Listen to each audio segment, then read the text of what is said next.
বন্ধুরা, কেমন আছেন সবাই? আশা করি সবাই ভালো আছেন। আজকে আমি আবার সেই আমার ছোট্ট বাগানে আপনাদেরকে নিয়ে আসলাম। এই যে বন্ধুরা, দেখুন কত সুন্দর পুদিনা পাতা হয়ে আছে আমার বাগানে। এখান থেকে কিছুটা পরিমাণ তুলে নেব।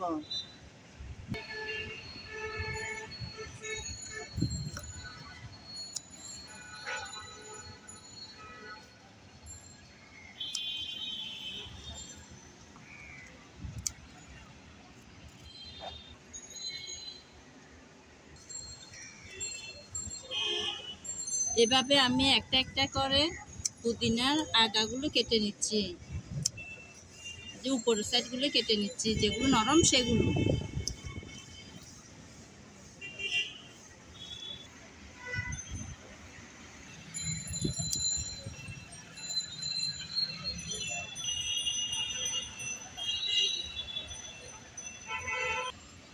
এই যে পুদিনা পাতা নিয়ে নিলাম, এতটুকুই হয়ে যাবে আমার।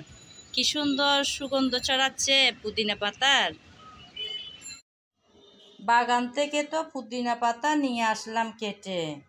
এখানে কিন্তু আমি আজকের রেসিপিতে ডাঁটাগুলো দেব না, শুধু এই যে পাতাগুলোই নেব।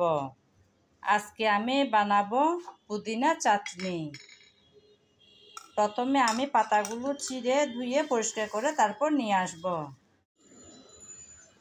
পুদিনা পাতা আমি ডাঁটা থেকে পাতাগুলো আলাদা করে নিলাম। আমি আবার কিন্তু এই যে যেগুলো একদম ডগার পাতা সেগুলো ডাঁটা রেখেছি। এখন রেসিপিটা করার পালা। রেসিপিটা করার জন্য আমি একটা ব্লেন্ডারের এরকম জার নিলাম। এখানে আমি সবগুলো পাতা দিয়ে দেব। এই যে পুদিনার সবগুলো পাতা দিয়ে দিলাম। এখানে 1 কাপ পরিমাণ পাতা ছিল, এখানে দিয়ে দিলাম 2-3 টুকরা আদা। তারপর দিচ্ছি 3 কোয়া রসুন, তারপর 3টির মতো কাঁচামরিচ, তারপর 1 চামচ পরিমাণ লবণ দিলাম, তারপর দিচ্ছি 1 চামচ চিনি। এই চাটনিটা একটু মিষ্টি মিষ্টি হলে ঝাল আর টকের সাথে আমার ভীষণ ভালো লাগে, তাই 1 চামচ চিনি দিলাম। এখন আমি এরকম 1 ফালা লেবু নিয়েছি, লেবুর রস দিয়ে দিচ্ছি। আমি তো চিনি দিয়েছি, আপনাদের যদি মিষ্টি পছন্দ না হয় তাহলে চিনিটা না দিলেও চলবে। সবগুলো দেওয়ার পর আমি এখন সামান্য পরিমাণ পানি দেব। আমি এখন ডেকে দিলাম। এখন ব্লেন্ড করে তারপর ফিরে আসব।